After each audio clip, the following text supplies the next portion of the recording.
predicando el mensaje que el Señor les tenía.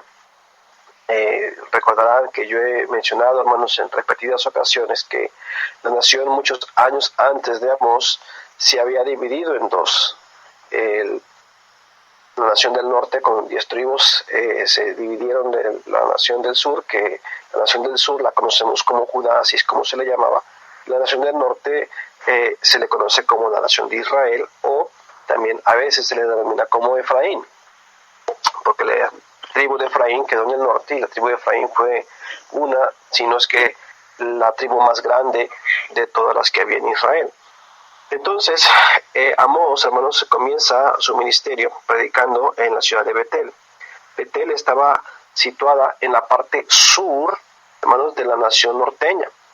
Entonces él empieza predicando allí. Ahorita voy a hablar un poco acerca de Betel.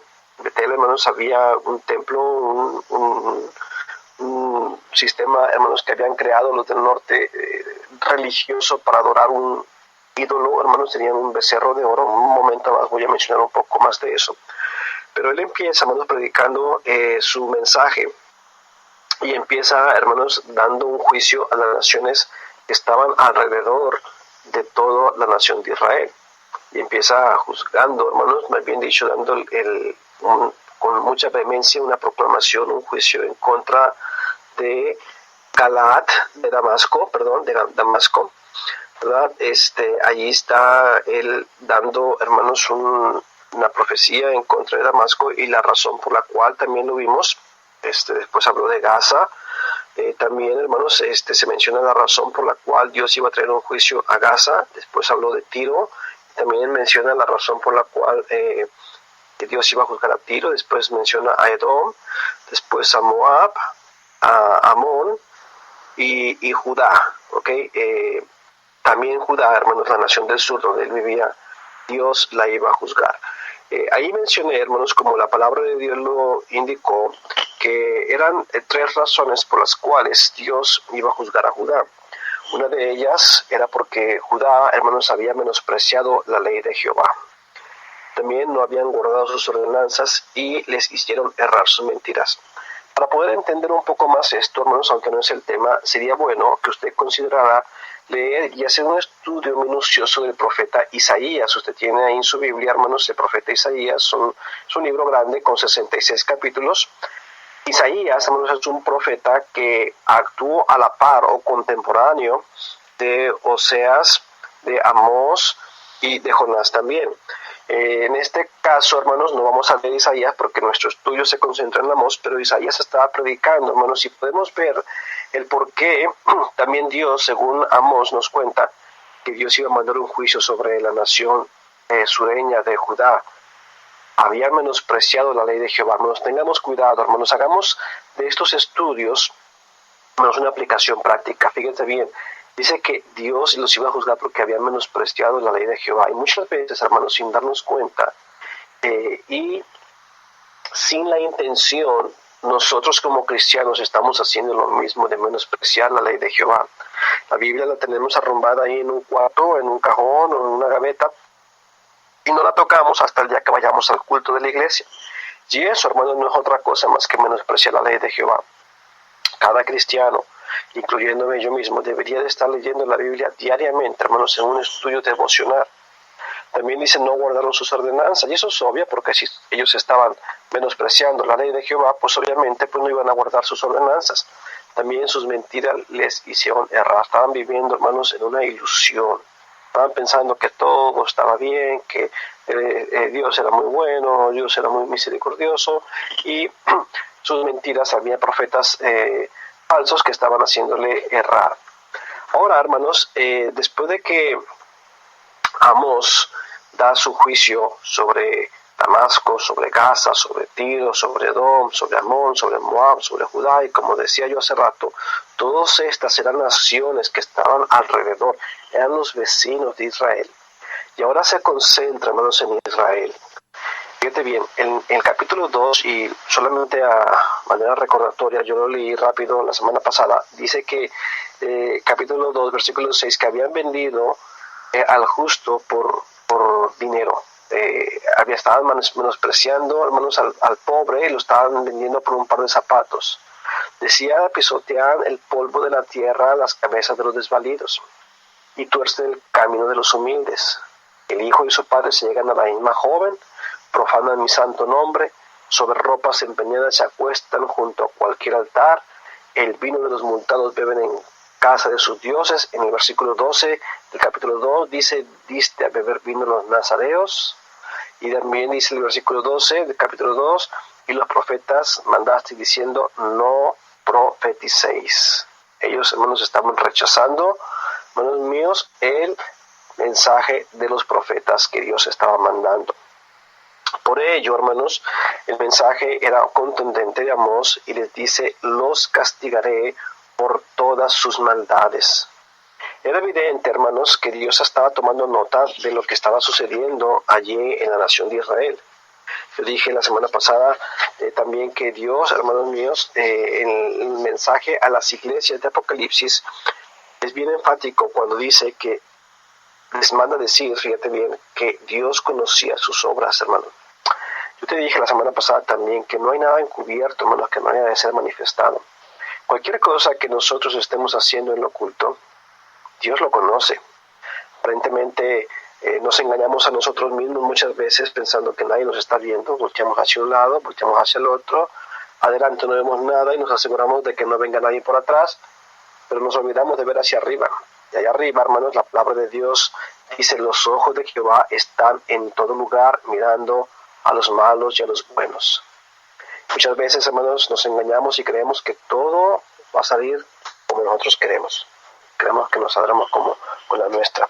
Hay una historia, hermanos, que tampoco quiero salirme del tema, pero en Ezequiel capítulo 8, hermanos, esa historia cuando yo la leí me impactó mucho, que el Señor en una visión lleva a Ezequiel al templo y le dice a Ezequiel, mira, por esta rendija y mira lo que están haciendo dentro del templo los sacerdotes.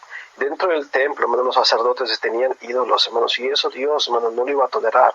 El punto es de que los sacerdotes pensaban que estaban ellos haciendo lo correcto y que Dios no se había enterado del asunto. Sin embargo, Dios sabía perfectamente, hermanos, cuál era la condición de su pueblo. Dios sabe exactamente cuál es la condición de mi corazón, que ahorita mismo que estoy hablando, y sabe exactamente cuál es la condición de tu corazón, querido hermano, querida hermana que me estás escuchando. Entonces tenemos que tener cuidado porque después el mismo Amós, hermanos, hace una declaración en el capítulo 3, versículo 3, un versículo que usamos mucho, muy a menudo, para dividirnos entre personas que no tenemos o que no tenemos las mismas convicciones. Pero mira cómo dice aquí, ¿andarán dos juntos si no estuvieran de acuerdo? Esta es una pregunta retórica. La respuesta es obvia. No. O sea, no podemos andar juntos con una persona con la que no estamos de acuerdo. Sin embargo, hermanos, este versículo no está aplicado a título personal con otros humanos. Este versículo está aplicado, hermanos, del hombre con Dios. Entonces lo que estaba diciendo aquí Amós básicamente, tú no puedes estar junto a Dios si tú no estás de acuerdo con Él. Ellos pensaban que estaban bien, hermanos, sin embargo estaban mal. Y Dios, hermanos, no estaba agradado con lo que ellos estaban haciendo. Los hombres, hermanos, desafortunadamente se acostumbran, o mejor dicho, los hombres nos acostumbramos a todo. A todo nos acostumbramos, incluso a no pecar. Incluso a pecar, perdóneme, estoy viendo mi nota acá y me estoy distrayendo yo solo. Hace tiempo atrás, les voy a contar, a mí me gusta mucho el café. Y me gusta el café, me gustaba el café dulcecito, 2 o 3 cucharadas de azúcar, un poquito de leche, y sabía así dulcecito, muy rico. Pero alguien me dijo, ten cuidado, porque yo tengo, hermanos, familia que son diabéticos. Mi mamá es diabética, mis abuelos eran diabéticos, entonces probablemente a mí, eso dicen que es algo genético y es hereditario, a lo mejor me vaya a dar a mí la diabetes. Y hubo un tiempo que me hicieron un chequeo y tenía un límite alto de azúcar, pero no todavía dentro de la diabetes. El punto es de que me dijeron a mí, intenta tomarlo sin azúcar. Y fíjate que empecé a tomar el café de 3 cucharadas de azúcar, le bajé a 2, después de 2, como unas 2 o 3 semanas le bajé a 1, y después de 2-3 semanas después le bajé a media cucharada y así me fui hasta que logré tomar el café sin azúcar y me acostumbré, hermanos, a tomar el café sin azúcar. Ahora, mucha gente lo considera amargo, pero cuando tú te acostumbras a tomar el café sin azúcar, le agarras un sabor tan rico que no vuelves a tomar el café con azúcar. Lo que quiero decir es de que todos nos acostumbramos a algo. Somos personas de costumbre. Ya me acostumbré a tomar el café sin azúcar negro. Sin embargo, tenemos que tener cuidado porque a veces, hermanos, hacemos un poquito por aquí, otro poquito por allá, y sabemos que lo que estamos haciendo no es correcto, pero es un poquito nada más. Y como no pasa nada, seguimos haciendo otro poquito más, y después otro poquito más por allá. Y así vamos avanzando y nos vamos acostumbrando, hermanos, sin darnos cuenta, hasta dejar de orar, dejar de leer la Biblia. Empezamos a dejar de ir a la iglesia con devoción, empezamos a visitar sitios que no deberíamos visitar, empezamos a ver cosas en la televisión que no deberíamos estar viendo, empezamos a asociarnos con personas que no debemos asociarnos, pero según nosotros todo está bien. ¿Por qué? Porque quizás tenemos un buen trabajo, tenemos buena salud, no nos falta nada, creemos que tenemos la bendición de Dios porque todo está bien en nuestra vida. Y que Dios no está molesto con nosotros, porque según hemos escuchado por ahí que Dios es amor y Él nos ama tal y como nosotros somos. Sin embargo, aquí es donde entra el profeta Amós con esta gente y les está diciendo: Jehová rugirá desde Sión. Jehová rugirá. Se menciona esta frase varias veces. Nuevamente yo te digo, Amós es una persona, hermanos, que era un cuidador de ovejas, o más bien dicho, de ganado. Él dice en el capítulo 7 que era un boyero. Capítulo 7, versículo 14 dice: entonces respondió Amós y dijo a Amasías: no soy profeta ni soy hijo de profeta, sino soy un boyero. Boyero es una persona que cuida bueyes. Dice: y recojo higos silvestres. Entonces, él estaba muy acostumbrado a la vida del campo. Muy probablemente había perdido alguna de sus crías, alguna parte de su ganado por un león, ¿verdad? Y él escuchaba el rugido del león y se estremecía porque no sabía qué hacer, quizás era la noche. Entonces, él conocía, hermanos, muy bien este rugido, ¿verdad? Porque junto con otros pastores causaba temor. Y hermanos, lo que está diciendo Amós aquí es que de alguna manera u otra, el rugido era de Dios para alertar a su pueblo que Él venía. Ahora, ya Dios, hermanos, había mandado 5 juicios para llamar la atención. En el capítulo 4, versículo 6 dice: os hice estar a diente limpio y hubo falta de pan en todos vuestros pueblos, mas no volviste a mí.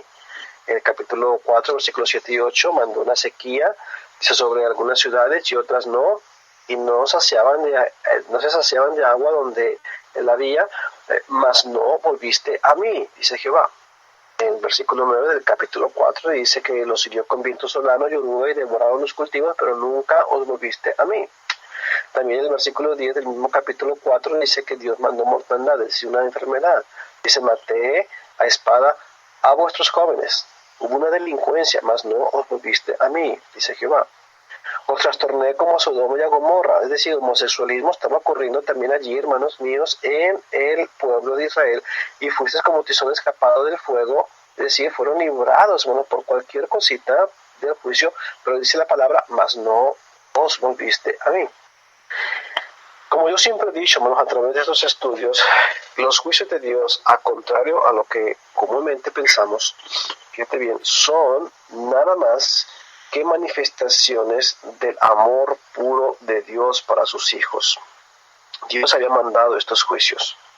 Sin embargo, 5 juicios se habían venido y la gente no había regresado al Señor. Dios estaba a través de estos juicios llamando la atención a su pueblo para que regresaran a los caminos de Dios. Y muchas veces, hermanos, Dios está rugiendo en nuestras vidas para hacernos ver que algo está mal y que debe ser corregido. Y, hermanos míos, debemos de prestar atención a ese rugido cuando venga a nuestra vida. Y considerar, hermanos, que cuando venga el juicio de Dios es una manifestación de su amor, que con su amor Dios está tratando de llamarnos la atención. Debemos examinar nuestra nación, nuestra familia, nuestras vidas, porque tal vez seamos culpables de los mismos pecados que estaba cometiendo Israel. La actitud, hermanos, ante el rugir, fíjate bien,